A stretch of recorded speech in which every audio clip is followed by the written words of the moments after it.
Père, du Fils et du Saint-Esprit. Amen.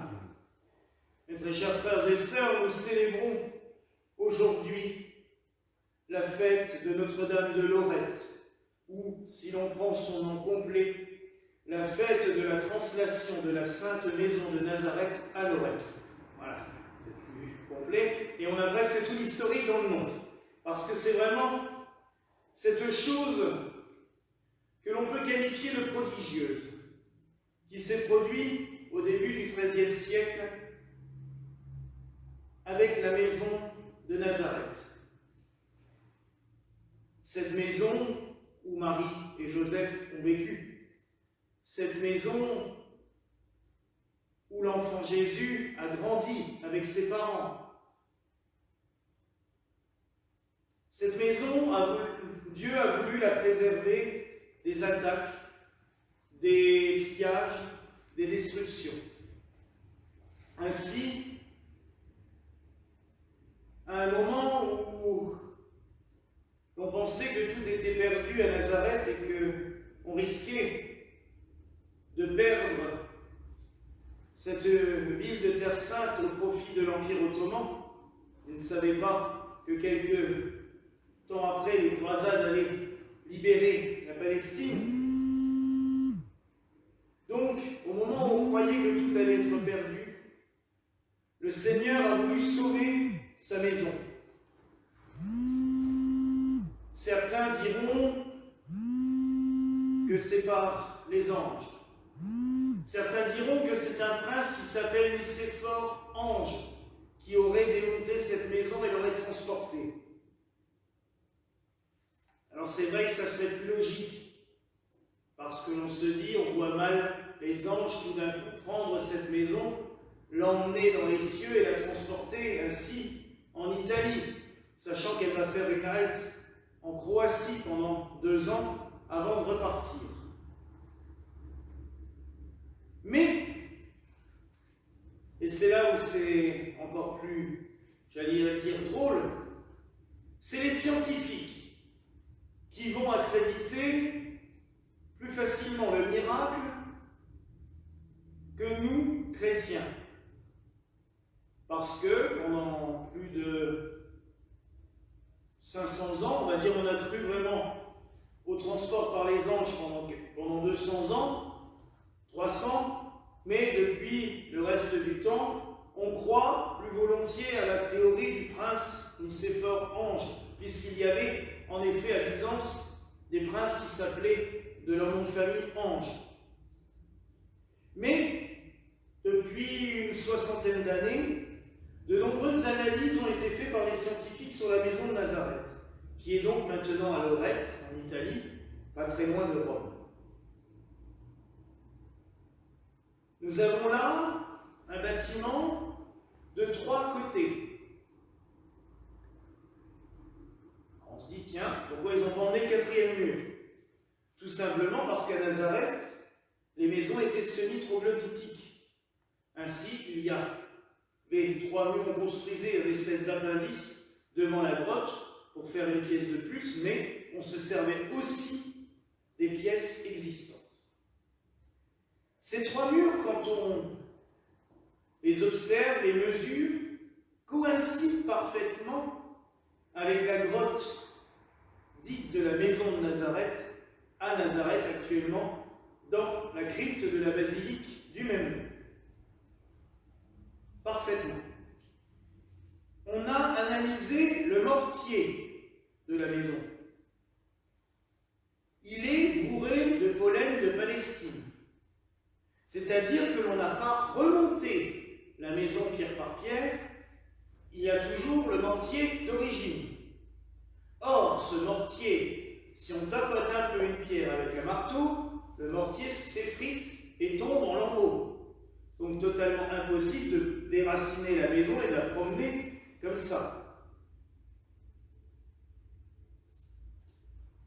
Toutes les analyses scientifiques actuelles disent qu'il est totalement impossible d'avoir déplacé cette maison. Elle aurait dû s'effondrer comme un château de cartes.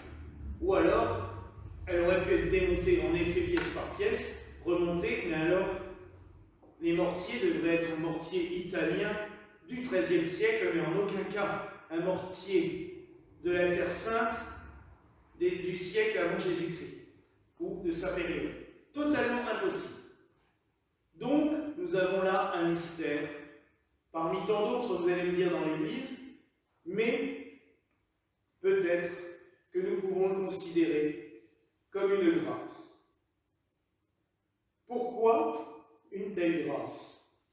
Parce que, on peut se demander, est-ce que le Seigneur est tellement pointilleux sur ses affaires qu'il veut qu'on conserve sa maison envers et contre tout? Peut-être aussi parce que dans cette maison, on y voit un reflet de deux choses bien plus importantes. Nous sommes dans le temps de l'Avent. Cette maison serait arrivée à Lorette un 10 décembre.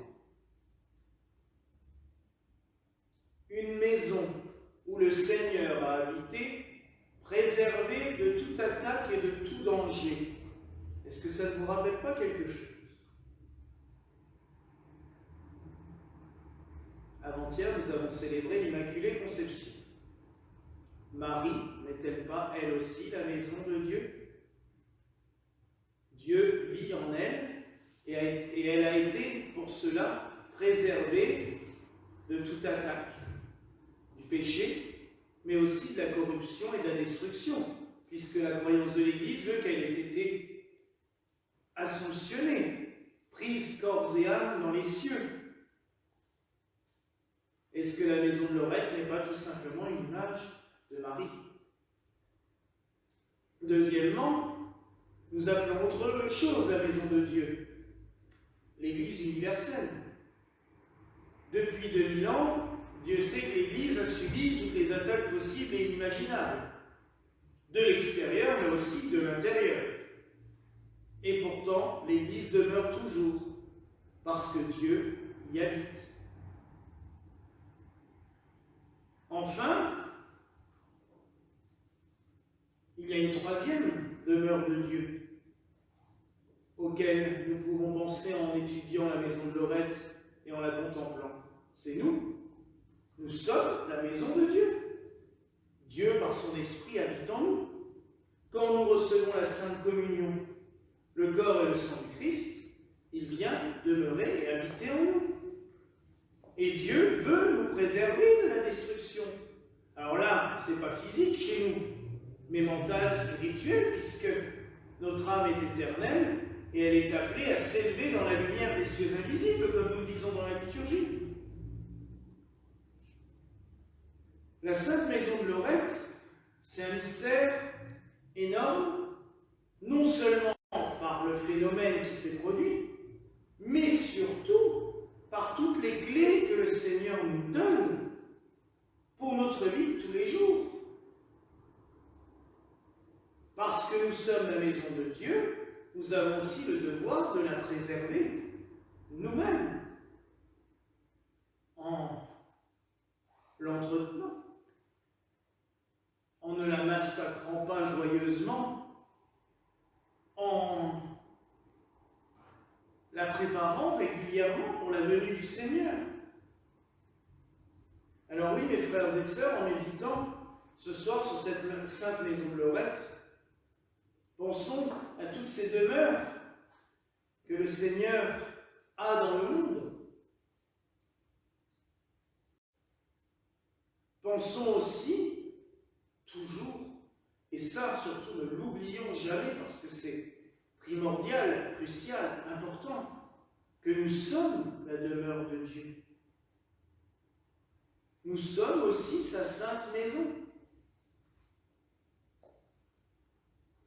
Et ce soir, nous pouvons prier la très sainte Vierge Marie d'être auprès de nous bénir, de nous protéger. Les gens, quand ils vont à Lorette, ils prient devant la statue de Notre-Dame de Lorette, une Vierge d'enfant, telle que nous l'avons sur la petite image que nous avons mise sous la bougie centrale de l'autel. La petite image comporte un petit morceau du voile de la statue. C'est considéré comme une relique précieuse de la Vierge Marie, parce que Notre-Dame de Lorette fait des miracles énormes, et les pèlerins viennent du monde entier prier dans cette maison, parce que c'est la demeure de Dieu, la demeure de Marie, et la demeure de Saint Joseph, ne l'oublions pas. Parce que souvent on dit, ah bah oui, on parle de la maison de Marie à Lorette, oui, mais elle n'a pas vécu toute seule, hein. Elle a vécu avec Saint Joseph. Pour nous, forcément, cette fête est importante aussi. Et je dirais que le culte de Notre-Dame de Lorette s'est répandu dans le monde entier. Il y a des répliques de la maison de Lorette un peu partout. Vous en trouvez une à Pontchâteau, dans le Calvaire. Il y en a une, j'ai vu, en Ardèche. Il y en a une en Vendée. Il y en a une très connue. Malheureusement, elle ne ressemble plus trop à la maison de Lorette maintenant, mais très connue dans le Nord, à côté d'Arras, Notre-Dame de Lorette, puisque malheureusement, pendant la guerre 14-18, la chapelle s'est pris des obus, et tout autour, on y a construit la nécropole nationale, ce qui fait qu'il y a environ 40 000 morts enterrés autour de la chapelle, qui a été reconstruite d'une manière moderne et en plus dans un style ossuaire comme à Verdun, mais c'est toujours appelé Notre-Dame de Lorette. Et en Alsace, plus près de nous, nous en avons une juste au-dessus de la basilique abbatiale de Lurbach, à 100 mètres à peu près de la basilique. Bon, 100 mètres comme ça, il faut les grimper.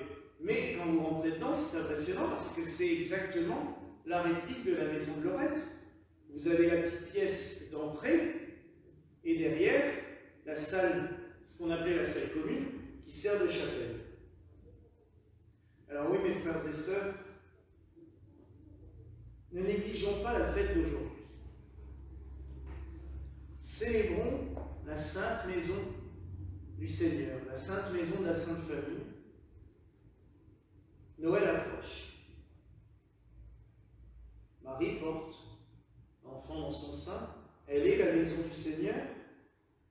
Nous avons ce privilège, non pas 9 mois dans une vie, mais tous les jours, quand nous assistons à la Sainte Messe. À chaque fois que nous communions, nous pouvons recevoir le Seigneur. Entretenons notre maison. Conservons-la précieusement, préparons-la, nettoyons-la aussi pour accueillir cet invité de marque qu'est le Seigneur, et demandons-lui toujours de nous protéger et de nous préserver de toutes les attaques et les embûches du démon, mais aussi de l'humanité. Car comme nous sommes sa maison, nous savons que le Seigneur ne l'abandonnera pas. Voilà la grâce que je nous souhaite en ce soir, au nom du Père, du Fils et du Saint-Esprit. Amen. Amen.